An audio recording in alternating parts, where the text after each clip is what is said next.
Hola, bienvenidos al episodio número 45 del ciclo Libros para Atorrantes. Mi nombre es Ariel Garis y en estos ciclos solamente vamos a ver, como decimos siempre, los principales lineamientos, principales características de los libros que aquí citamos o proponemos para su estudio, su investigación más profunda y acabada que vos después podés o no hacer. Y si te sirve esta hoja de ruta para después inmiscuirte en esos textos, bienvenido sea y nuestra tarea estaría cumplida. Bien, el libro que hoy proponemos, hemos hablado de muchos temas, literatura, sociología, filosofía, historia, arqueología. Hay también uno o dos episodios o programas sobre arqueología. Prometo hacer otro también porque es un tema que me interesa. Bien, el de hoy es San Martín o Mitre, el padre de la patria o el padre de la historia. Espero que el brillo te deje ver. Bueno, claro, ahora puede salir al revés. Eso después me dijeron, uno no lo tiene en cuenta. Aquí está la tapa, para que se vea un poquito mejor. Bien, Norberto Galazo, el autor que nos ocupa en esta oportunidad, historiador argentino, que nació en Buenos Aires en 1936, ¿no? Y que todavía sigue con una ardua labor y un trabajo prolífico, ¿no? Porque es autor de varios libros y publicaciones. Aquí está Galazo, San Martín, padre de la patria, Mitre, padre de la historia. Bien, el título ya nos propone entrar en una especie de debate, porque todo en la Argentina es debatible. Por ejemplo, hoy casualmente estuvo lloviendo, ¿no? Si uno sale a la calle o al patio de casa, donde sea, ve que estuvo lloviendo. En eso no hay discusión. Ahora, la lluvia termina, y nuevamente salimos, vemos cómo quedaron las cosas, nuestro entorno, y alguno puede decir llovió mucho, otros llovió poco, otros más o menos, y ahí empiezan los problemas de interpretación. Que llovió, llovió. Ahora, que lo que fue mucho o poco, más o menos, bien, dependerá de qué. Y bueno, de los intereses de cada uno. De lo que uno también, cada uno llama, más allá de los intereses. No todo tiene por qué estar regido por un interés concreto, me refiero económico. Depende de las perspectivas, ¿no? Que lo que uno considere que es mucho, ¿no? Y otros consideren que es poco. Que la calle está mojada, está mojada. Si está muy o poco mojada, bueno, dependerá de criterios tan subjetivos, ¿no? Como lo de si una obra de arte es bella o no. No es subjetivo, no es tan subjetiva la cosa.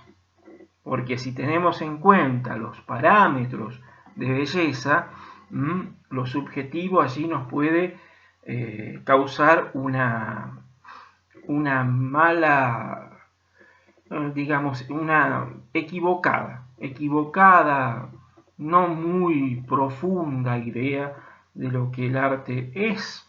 Bien, aquí en la historia sucede algo parecido. Es cierto que Federico Nietzsche, el filósofo alemán, dijo, no hay hechos, hay interpretaciones. Como que el hecho en sí ya no nos preocupa tanto. Eso es lo que quiso decir Nietzsche. Nietzsche sabía que había hechos, obviamente. Ahora, lo que quiso decir con que no hay hechos, hay interpretaciones, bueno, quiso decir que nosotros vamos a creer, cada uno de nosotros, vos, yo, cualquiera, lo que queremos creer, o lo que nos hacen creer. Lo que realmente pasó, por más pruebas, documentos que nos acerquen, vamos a dudar de todo. Porque la verdad la tengo yo acá adentro. Eso es la mentalidad postmoderna. Eso es lo que lleva a decir el arte subjetivo, todo es arte, cuando puedo decir nada es arte, entonces. Porque la idea de lo absoluto es la negación de eso. Si yo absolutizo algo, por ejemplo el arte, lo niego, en el fondo. Puedo decir entonces, si todo es arte, digo, nada lo es. Bueno, entonces tengamos cuidado con las interpretaciones. Galasso es un historiador que yo conozco, lo traté 2 veces, sí, en la Feria del Libro de Buenos Aires, siempre un hombre muy amable, muy atento y muy dado al diálogo. Hemos querido hacer algún programa hace mucho tiempo, cuando yo disponía de posibilidades para hacerlos en un canal cooperativo, ya no, cada vez menos en las instituciones tengo posibilidades de hacer algo. Bueno, qué sé yo, es problema de las instituciones, no mío. También con su hija tuve algún trato que me lo presentó muy amablemente, gente muy educada y cordial, muy inteligente. Galasso ha hecho un gran trabajo como historiador. Él empezó a estudiar primero ciencias económicas en la UBA y luego se dedicó a la historia en sí, a la averiguación de documentos, a analizarlos y demás. Pertenece para algunos al revisionismo, para otros es una especie de descendiente intelectual, para así decirlo, del grupo Forja, fuerza de orientación radical de la joven Argentina, surgido en los años 30, un nacionalismo popular y, claro, obviamente, ¿no es cierto?, es un historiador cercano al peronismo, ¿no?, para no decir peronista, en esto que se conoce como la izquierda peronista, el revisionismo nacionalista, el nacionalismo en el campo popular, ¿no? Que no necesariamente significa todo esto lo mismo. Nacionalismo popular o populista es para diferenciarlo del nacionalismo católico, conservador, elitista. Y el peronismo de izquierda, para diferenciarlo, no sé si no tanto de un peronismo de derecha, sino de un peronismo conservador o de un peronismo poco dado a los cambios, entonces, o a la apertura de la juventud en su momento, pero entonces manteniendo cierta conservación, vale la redundancia, de formas y de principios. Bueno, de hecho está eso del peronismo de izquierda versus un peronismo ortodoxo, ¿no?, ligado al sindicalismo y a los sectores más conservadores, también si quieres decirle de derecha, lo decimos para simplificar. Bien, Galasso, dentro de este marco teórico nacionalista, populista, peronista, ¿no es cierto?, por supuesto va a intentar debatir con la historia de Mitre, que es la historia oficial.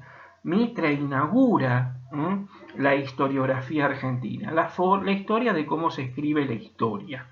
Arranca con Mitre y Mitre va a consagrar a los héroes nacionales. Cuando consagra a esos héroes nacionales, según la literatura revisionista, no tiene en cuenta ciertos acontecimientos, ciertas apetencias o ciertos intereses que esos próceres o esos hombres llevados por Mitre a la esfera inmortal tuvieron. Entonces es una historia que más que positivista u oficialista es una plataforma política mitrista, ¿no? El país debe nacer con una historia oficial. Bueno, pero Mitre tenía un problema que era San Martín, cómo tratarlo. Entonces, o a distintas figuras de nuestro pasado, distintos héroes. Entonces fue moldeándolos acorde a lo que él necesitaba en su momento, en los años ya después de la caída de Rosas en 1852, y en los años después de su presidencia, ¿no? Entre 1862, ¿no? Que a partir de 1800 hasta el 68, ¿no es cierto?